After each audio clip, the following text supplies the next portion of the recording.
Hello dear friends, good morning and Jai Swaminarayan everyone. વિદ્યાર્થી મિત્રો, આપણે જે રીતે અસર્ટિવ અને ઇન્ટરોગેટિવ સેન્ટેન્સીસ ડિસ્કશન કર્યું હતું, જેના મેં તમને આગળના વિડીયો લેક્ચર્સમાં સમજાવ્યું હતું, કેટલાક નિયમોની બી આપણે ચર્ચા વિચારણા કરી હતી એના ઉપર. તો આજે આપણે રિપોર્ટેડ સ્પીચને પેરેગ્રાફ ફોર્મમાં એટલે કે ડાયલોગ્સ ફોર્મમાં શીખી રહ્યા છીએ કે ડાયલોગ્સ ફોર્મમાં આપણે કેવી રીતે એને પેરેગ્રાફમાં લખવું. તમારે પરીક્ષાની અંદર આખો એક પેરેગ્રાફ વાઇઝ જ એને મેન્શન કરવાનું થાય છે. તમારે આ રીતે ક્વેશ્ચન્સ લખવાના થતા નથી. તમને સમજાવવા માટે મેં અહીં આ રીતના એની ફોર્મેટ આવું રેડી કર્યું છે. Let's see the paragraph. First, Nitin. જે આપણે શીખ્યા હતા ઇન્ટરોગેટિવમાં અને એસેટિવ સેન્ટેન્સમાં, એ પ્રમાણેના જ પેરેગ્રાફમાં મેં આજે સેન્ટેન્સીસ લીધા છે. બાકીના સેન્ટેન્સ પ્રમાણે હું તમને એ પેરેગ્રાફ ચલાવીશ. નીતિન સેડ, આ તમારું રિપોર્ટિંગ વર્બ છે. ઓકે, ત્યાર પછી તમે જે મૂકો છો, જે અહીંયા ગાડી મૂકો છો, આ તે તમારું રિપોર્ટેડ વર્બ છે. Nitin asked, how can I improve my handwriting mom. નીતિનની સાથે લિસનર મમ છે, મમ્મી આપી છે, બરાબર. એટલે ક્વેશ્ચન્સ છે, આ આપણને ખ્યાલ આવી જાય છે, ક્વેશ્ચન માર્ક્સ છે. એટલે આ વાક્ય પ્રશ્નાર્થ વાક્ય છે, એટલે કે ઇન્ટરોગેટિવ સેન્ટેન્સ છે. And as I told you કે એચ અને WH વાળા વાક્યો હોય તો એમાં કન્જક્શન એ ખુદ જ બને છે. ઠીક છે, તો ત્યાં આપણે ધેટ કન્જક્શન તરીકે ઉપયોગ કરતા નથી. આ ખાસ ધ્યાન રાખવાનું થાય છે. Nitin asked his mother. Okay, mom છે તો તમે મોમ બી લખી શકો કે Nitin asked his mom how he could improve his handwriting. How conjunction તરીકે હાવ આવી ગયું, જે નિયમ પ્રમાણે બને છે. કેનનું થઈ ગયું કુડ. આઈ, નીતિન એ પોતે બોય છે, he is himself a boy, so we have put here pronoun he. Then ઇમ્પ્રૂવનું થશે improve, not improved. Keep remember, આ તમારે ખાસ ધ્યાનમાં રાખવાનું છે. કેમ? તો કોઈ પણ ઓક્ઝિલરી તમે એવું મૂકો, can, could, shall, should, will, would, એ મેં તમને આગળ તમારા જે તમને ટેન્સીસ પ્રમાણે શીખવાડતી હતી તે વિડીયો લેક્ચર્સમાં તમે જોજો, તો એમાં મેં તમને જણાવ્યું છે કે જ્યારે બી તમે શેલ, શુડ, વિલ, વુડ કે કેન, કુડ, મે, માઇટ મૂકો છો તો ત્યારે તમારે ક્રિયાપદનું મૂળ રૂપ જ એની સાથે મૂકવાનું થાય છે. અને માયનું અહીંયા થઈ જશે પ્રોનાઉન હીઝ હેન્ડરાઇટિંગ. તો Nitin asked his mother how he could improve his handwriting. Okay, then next one. Now mother is replying here. Mother અહીંયા આન્સર આપે છે. See Nitin, it is not just the handwriting. Your content of the answer also needs improvement. Okay, answer છે પણ સીનો ઉપયોગ થયો છે, એટલે ભાવ તમારે જોવાનો છે. ભાવ મૂકવાનું તમારે સેન્ટેન્સ ઉપર આધાર રાખે છે કે કેવો ભાવ આવશે. તો મધર રિપ્લાઇડ કરે છે નીતિનને, પણ પહેલાં શું છે, સી કહે છે કે જો, એટલે કે drawing his attention, taking his attention, એવા શબ્દનો તમારે ઉપયોગ કરવાનો થાય છે કે હિઝ મધર અથવા Nitin's mother drawing his attention and advise કરે છે અને પછી એને સલાહ આપે છે. ધેટ કન્જક્શન મૂકવાનું છે. Nitin's mother, his mother, drawing his attention and added. એક જ વ્યક્તિ જ્યારે બે વાક્ય બોલે છે ત્યાર પછી આપણે એમાં એન્ડ કરીને એડેડ મૂકવાનું છે અને એડેડ કરીને પછી એડવાઇઝડ મૂકવાનું છે કે એડવાઇઝડ કરે છે અહીંયા, અથવા સાદું વાક્ય હોત તો એડેડ અથવા ટોલ્ડ મૂકવાનું થાય, પણ અહીંયા એને સલાહ આપે છે. તો એડવાઇઝડ હિમ ધેટ કન્જક્શન, ઇટનું ઇટ, ઇઝનું થશે was, not just the handwriting but your, એટલે કે નીતિનને કહે છે એટલે his, content of the answer also નીડ્સનું થશે નીડેડ ઇમ્પ્રુવમેન્ટ.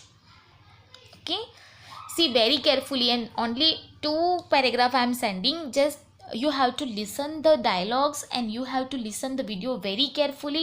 આ તમારે તમારી નોટબુકમાં નોટ પણ કરતા જવાનું છે કે તમને ખ્યાલ આવે, અને પરીક્ષામાં આવા જ પ્રકારના તમારા પેરેગ્રાફ પૂછાય છે ખાસ કરીને. Then again Nitin answer. Nitin, yes mom, I know. Will you please show me the way to improve my performance? Question mark. Okay, હામાં જવાબ પહેલો મળ્યો, પાછળ એ પ્રશ્ન મૂકે છે. તો Nitin agreed yes with his mother, હા mummy, and told that he knew, અને પછી કહે છે પાછો યસ મોમ, પછી એ પાછો પણ કહે છે કે હા મમ્મી. એટલે આ યસ એ શું કહે છે, અથવા તો તમે અગ્રીડની જગ્યાએ Nitin answered his mother positively, એ પણ તમારું રાઈટ થશે. Okay. And told and added both are right. Added લખો તો પણ ચાલશે અને ટોલ્ડ લખો તો પણ ચાલશે, કારણ કે આ સામાન્ય વાત જ થાય છે, અહીંયા કોઈ થતું નથી કે I know. Okay. And told and added that he knew. નિતિનનું આઈનું થશે પ્રોનાઉન હી, અને નોનું થઈ જશે past tense knew. Simple past tense simple present tense turn into simple present tense. એનો તમને આખો જે વિડીયો મોકલ્યો છે તે ધ્યાનમાં તમારે લેવાનો છે. અગેઇન કન્જક્શન ધેટ, ત્યાર પછી મૂકવાનું છે that. Nitin agreed with his mother, or Nitin answered his mother positively, and told or and added that he knew, that and asked. Okay.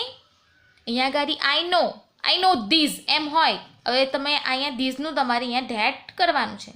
He new એમ પણ લખો તો પણ ચાલે, ન લખો આ તો પણ ચાલે, પણ મેં મૂક્યું છે હી new and asked. Question mark છે એટલે ફરીથી એનો પ્રશ્ન ચાલુ થાય છે. કારણ શું કે વિલ પહેલું થયું છે, ઓક્ઝિલરી ફર્સ્ટ મુકાયું છે. Will you please show me, તમારો એ ક્વેશ્ચન માર્ક બને છે, question mark is given already.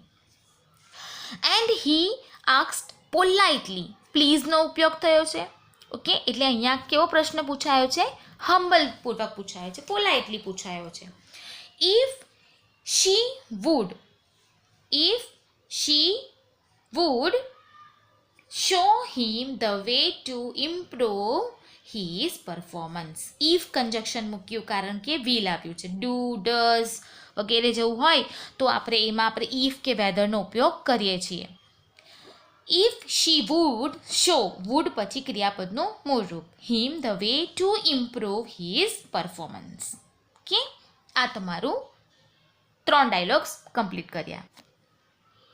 And then mother again, first of all you need to be regular in your work, start your writing practice today itself. Any mummy અહીંયા સલાહ કરે છે કે સૌથી પહેલાં તારે તારી જાતને રેગ્યુલર કરવી જોઈએ.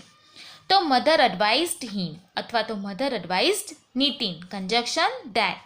ફર્સ્ટ ઓફ ઓલનું ફર્સ્ટ ઓફ ઓલ, કોમાનું કોમા, યુનું થશે હી, નીડનું થશે નીડેડ, ટુ બીનું થશે ટુ બી રેગ્યુલર. આ એક તમારું સિમ્પલ સેન્ટેન્સ છે. એટલે he needed to be regular in his work and again advise, અને પછી પાછું એડવાઇઝ એને કરે છે to start his writing practice that day itself. ટુડેનું કર્યું આપણે ધેટ ડે ઇટસેલ્ફ. આ તમારું આખું ટેબલ તમને ખબર જ છે કે યસ્ટરડેનું પ્રીવિયસ ડે, ટુમોરોનું ધ નેક્સ્ટ ડે, ધીઝનું ધેટ, ટુડેનું ધેટ ડે. તો આ રીતના તમારે ટુ નાઇટનું ધેટ નાઇટ, આ બધી તમારા એક ટેબલ છે જે તમે ઓલરેડી લર્ન કરી ચૂક્યા છો. સો these are a common changes for you. Again Nitin, thank you very much mom, I will surely try all this. Nitin thanked his mother, એકદમ સિમ્પલ વાક્ય છે.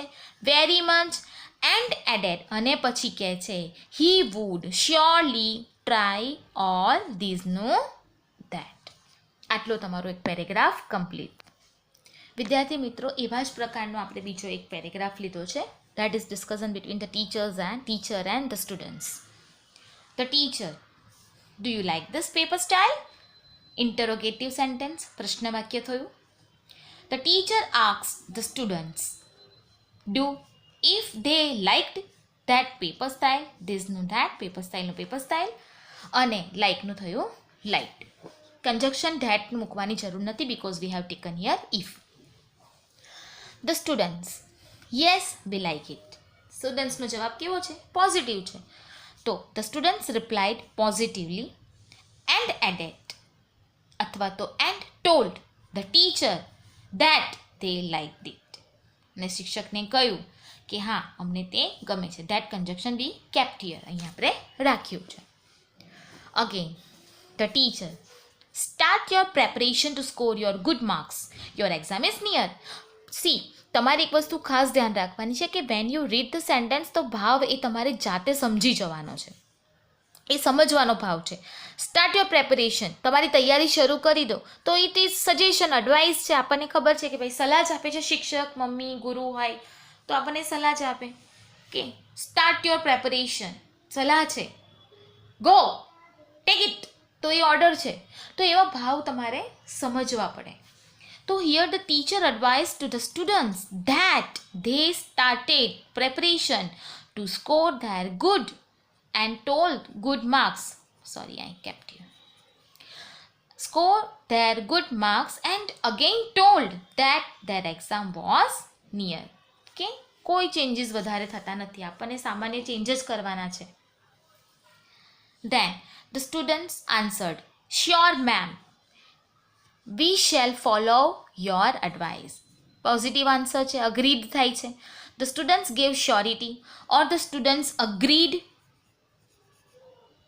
and told the teacher that they should follow her advice. Okay, this is your today's video of indirect speech, reported speech in dialogue forms.